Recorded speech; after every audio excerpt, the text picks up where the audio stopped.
આપ જોઈ રહ્યા છો જનવાણી ડિજિટલ ચેનલ. હું છું આપનો હર્ષદ સુથાર. નમસ્કાર દર્શક મિત્રો.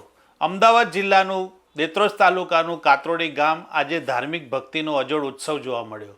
પાંડવકાલીન કુંતેશ્વર મહાદેવમાં કનકેશ્વરી દેવીજીએ મંદિરમાં વિશેષ પૂજા અર્ચના અને દર્શનનો લાભ મેળવ્યો. કાતરોડી ગામમાં ભક્તોનું ઘોડાપૂર જોવા મળ્યું હતું.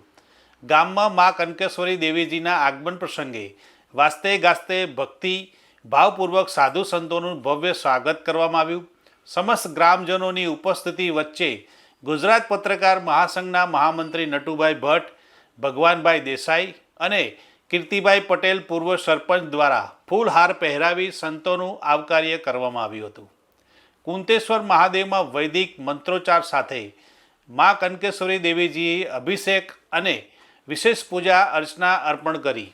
આ પ્રસંગે તેઓએ જણાવ્યું કે ચુવાણ પંથકની આ પવિત્ર ભૂમિ પાંડવકાળના અનેક પ્રસંગોની સાક્ષી રહી છે.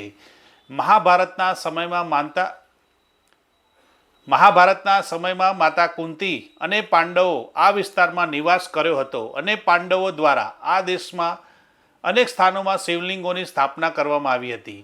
અશોકનગરના શ્રી ગુપ્તેશ્વર મહાદેવ, કાતરોડીના પાંડવકાલીન શ્રી કુંતેશ્વર મહાદેવ, ઓઢવ ગામના શ્રી ગૌતમેશ્વર મહાદેવ, ગુગલા ગામના શ્રી ગુગલેશ્વર મહાદેવ તથા તમામ શિવાલયોને પાંડવો દ્વારા સ્થાપિત થયેલા પવિત્ર ધર્મસ્થળો તરીકે માનવામાં આવે છે. તેથી આ ભૂમિ અતિ પવિત્ર અને ધાર્મિક ઉર્જાથી સમૃદ્ધ ગણાય છે. દેવીજીએ વધુમાં જણાવ્યું કે આ શિવ સ્થાનોમાં સમયાંતરે વૈદિક મંત્રોચ્ચાર સાથે પૂજા અર્ચના અને અભિષેક થવા જરૂરી છે, જેથી પાંડવકાલીન પરંપરા અને પવિત્રતા સતત જીવંત રહી શકે. આ સમગ્ર પ્રસંગ દરમિયાન એક વિશેષ ભક્તિભાવનો ઉલ્લેખ ખાસ નોંધનીય રહ્યો. વિરમ ગામના વતની લાલભાઈ ભરવાડ, જે વર્ષોથી દર સોમવારે સવારે તમામ કામકાજ છોડીને કાતરોડીના કુંતેશ્વર મહાદેવ મંદિરે શિવ ભક્તિ કરવા પધારે છે. લાલભાઈ ભરવાડ શિવ ભક્તિના ઊંડા સથવારે ભૂદેવોના મંત્રોચ્ચાર સાથે અભિષેક અને પૂજા અર્ચના કરે છે. તેમની આ નિયમિતતા, ઉપાસના અને અવિરત ભક્તિ ગામના ભક્તો માટે પ્રેરણાનું જીવન સ્ત્રોત બની છે. દર સોમવારના રોજ તેમની હાજરી મંદિરમાં એક વિશેષ પવિત્રતા, શાંતિ અને આધ્યાત્મિક ઉર્જાનો અનુભવ કરાવે છે. કાતરોડી ગામમાં આજનો આખો દિવસ ધાર્મિક ઉત્સાહ, ભક્તિભાવ અને પવિત્ર મંત્રોચ્ચારથી ગુંજતો રહ્યો. આ સાથે કુંતેશ્વર મહાદેવજીની કૃપા ગામ અને પંથકમાં શાંતિ, સુખ અને સમૃદ્ધિ પાથરે એવી સૌએ પ્રાર્થના કરી. મહાદેવ હર કાતરોડી ગામ કુંતેશ્વર મહાદેવજીનું મંદિર, અહીંયા સ્વયંભૂ. મારું નામ લાલભાઈ ભરવાડ, ગામ નીલકી વિરંગામ. અહીંયાથી પૂજા કરવા આવું છું. દર શ્રાવણ મહિનાનો સોમવાર ભરું છું, અભિષેક કરું છું. દર સોમવારે કરું છું હું આવીને. અને મને આના લીધેથી ભગવાનને પ્રાર્થના કરતાં બહુ લાભ થયો છે અને બહુ મારું કામકાજ પૂર્ણ કરી દેશે બાપા. અને દર સોમવારે હું આવું છું. કીર્તિભાઈ મારા ભાઈબંધ છે, મારા મિત્ર છે, એમની હારે અને બાપુની હારે પણ આવું છું. દર સોમવાર કરીને અભિષેક કરું છું. દર સોમવારે બાપુ, દર સોમવારે આવું છું સાહેબ. અને દાદાની એવી દયા, દર સોમવારે આવી જાઉં છું, પણ ટાઈમ પણ મળી રહેશે, પૂજા પણ મળી રહેશે અને મને લાભ દાદાની દયાથી બહુ થાય છે. 2004થી શરૂ કરેલું કાર્ય 2014માં પૂરું થઈ ગયું. માના આશીર્વાદથી દરેક કાર્યક્રમો સફળ થયા. અને જ્યારે ભાગવત કથા હતી, અહીંયા પ્રતિષ્ઠા મહોત્સવ હતી, ત્યારે પૂજ્યમાં વાર કથાના કારણે આવી શક્યા નહીં, પરંતુ કાયમ માટે હું વરણી કરતો. અને એમના આશીર્વાદથી આપણા આ જગ્યાનું જે સંપન્ન કાર્ય થયું, એટલે આજે એમને આપણને સ્પેશિયલ સમય આપ્યો છે. આપણે એમને ઘણું કામ છે, કથા પણ ચાલુ છે, એટલે એમના બે શબ્દો આશીર્વાદના સાંભળી આપણે કાર્યક્રમને પૂરો કરીશું. પૂજામૂલં ગુરુપદં મંત્રમૂલં ગુરુર્વાક્યં મોક્ષમૂલં ગુરુકૃપા.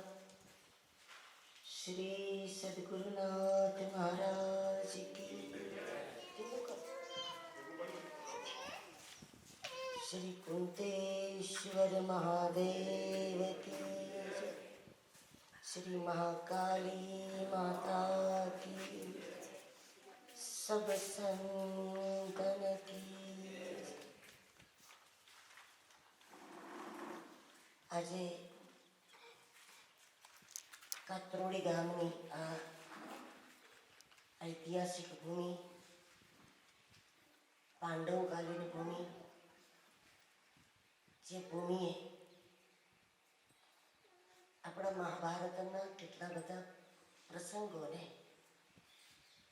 આપણે ભૂલીએ નહીં એના માટે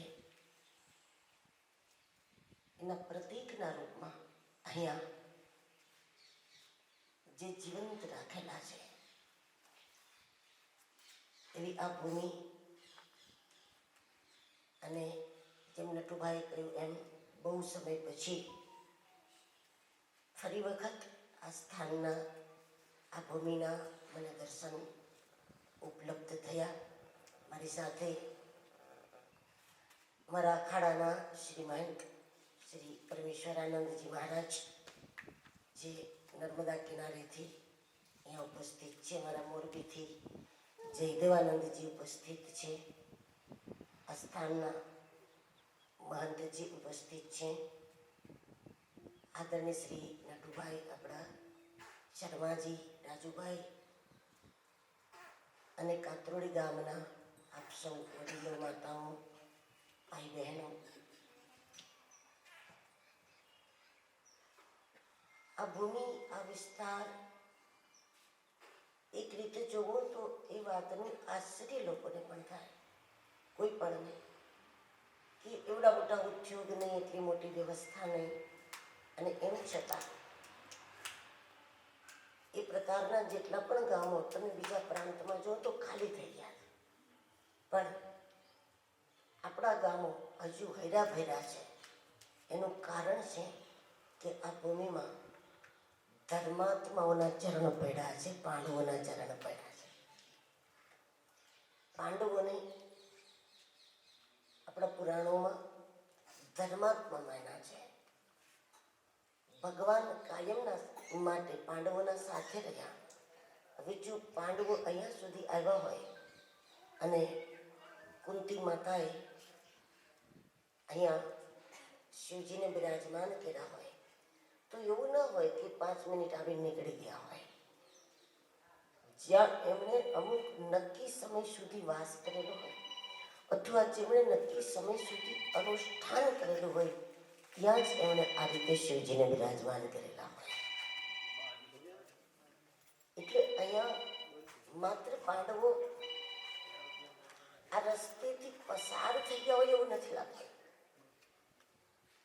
આપણા ગુપ્તેશ્વર મહાદેવને જોતા, કુંતેશ્વર મહાદેવને જોતા, અહીંયા નજીકમાં લોટેશ્વર મહાદેવ, ઘુઘલેશ્વર મહાદેવ, હા ગૌતમેશ્વર, આ બધા સ્થાનોને જોતા એવું નક્કી થાય છે કે પાંડવો માત્ર અહીંથી પસાર નથી થયા, પણ એક નક્કી સમય, એક લાંબો સમય એમણે આ ભૂમિની અંદર વિતાવેલો હોય અને તો જ આટલા બધા સ્થાનો અહીંયા આપણી સામે પ્રગટ છે. અને આ કુંતેશ્વર મહાદેવના પરિસર માટે તો આ વિસ્તારના બધા લોકોનો ચોક્કસ સદભાવ હશે, બધાનો સહયોગ હશે, પણ ક્યારેક એવું બનતું હોય છે કે જ્યારે કોઈ સેનાપતિ બની જાય તો સેના કામે લાગી જતી હોય. એમ આપણા નટુભાઈ સેનાપતિ બની ગયા આપણા મહેનત માટે, અને તન મન ધનથી એમનો પરિવાર પણ, એમના પુત્રો પણ આજે બહાર છે તો પણ એ દરેકને આ ભૂમિ પ્રત્યેની ખૂબ આસ્થા છે, નિષ્ઠા છે. અને આવું અદ્ભુત પૌરાણિક શિવાલય આપણને પ્રાપ્ત થયું છે એ ચોક્કસ આપણા સૌનું પરમ સદભાગ્ય છે. જે સ્થાનને જ્યારે કોઈ ધર્માત્મા હોય, કુંતી જેવા દિવ્ય આત્માઓએ, પાંડવો જેવા પરમ ભક્તોએ જ્યાં પણ કોઈ સ્થાનની સ્થાપના કરી હોય તો આપણા માટે સારી વાત એ છે કે એ સ્થાનને જાગતું રાખવા માટે આપણે કાંઈ લાંબા વિધિ વિધાન કરવાની જરૂર નથી હોતી. બસ માત્ર આપણે સેવક બનીને એ સ્થાન સાથે જોડાઈ જઈએ. માત્ર એ સ્થાન પ્રત્યેની આપણી ભાવના આપણી સેવા, આપણે ત્યાં સેવા આપીએ, વ્યવસ્થા કરીએ, દર્શનાર્થીઓને તકલીફ ન પડે એના માટેની વ્યવસ્થાઓ કરીએ. અનુકૂળતાએ આપણે રુદ્રાભિષેક કરીએ, સંપૂર્ણ વૈદિક વિધિથી. આપણા આ વિસ્તારને બહુ મોટી જરૂરત છે. મને જે રીતે દેખાય છે કે આપણા આ વિસ્તારના નટભાઈ બહુ જરૂર છે કે સંપૂર્ણ વૈદિક વિધાન સાથે પૂજા કરનારા પરિવારો તૈયાર કરો. ભલે ભગવાન તો ભાવના કોઈખા છે, પણ કોઈ પણ સ્થાનો છે, કોઈ પણ દેવાલયો છે, એમાં માત્ર વેદ મંત્રોના જો પૂજારણ થતા હોય, વેદ મંત્રોથી વૈદિક પૂજા થતી હોય, તો 100 વર્ષે જે આપણે કરતા હોય છે પ્રતિષ્ઠા ફરીથી, એની પણ જરૂર ન પડે. કાયમના માટે સ્થાન પ્રાણવંત રહે. એટલે ઉતાવળની સાથે સાથે પણ હું આપણા નટુભાઈને, શર્માજીને અને જે કોઈ વડીલો છે એને ખાસ વિનંતી કરું કે આ વિસ્તારના એવા બાળકો જે બ્રાહ્મણ પરિવારના હોય, તો બને છું તો એવા જે બાળકો હોય, જે બધા બાળકો હોય, બની શકે તો એને ભણવા માટે ખોખરા મોકલો તમે, ને ખોખરામાં એને તૈયાર કરાવો. અને આપણા આ જેટલા પણ સ્થાનો હોય એની વાત નથી, હું ગુપ્તેશ્વર મહાદેવ માટે પણ કહું છું, માટે અહીંયા માટે કહું છું નથી, પણ મળતો નથી અહીંયા. ગુપ્તેશ્વર ભગવાનની પણ વૈદિક પૂજા માટે અહીંયા પ્રયત્ન કરીએ તો નથી મળે. તો એના માટે, કારણ કે એના વગર દિવાળીને જાગતા રાખવા અને દિવાળીઓના દેવતાને પ્રસન્ન રાખવા એ બહુ મુશ્કેલ થશે આપણા માટે, અને પ્રકૃતિને પ્રસન્ન રાખવી એ મુશ્કેલ થશે. તો એ માટે પણ કંઈક આપણે આ દિશામાં વિચારવું જોઈએ.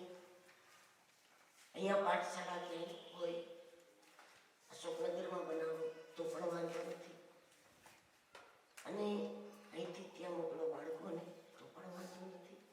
પણ જેટલા પણ, કારણ કે આપણા બધા સ્થાનો પુરાણકાલીન છે. નમસ્કાર મિત્રો, અમારી જનવાણી ડિજિટલ ચેનલને લાઈક કરો, શેર કરો અને સબસ્ક્રાઈબ કરવાનું ભૂલતા નહીં.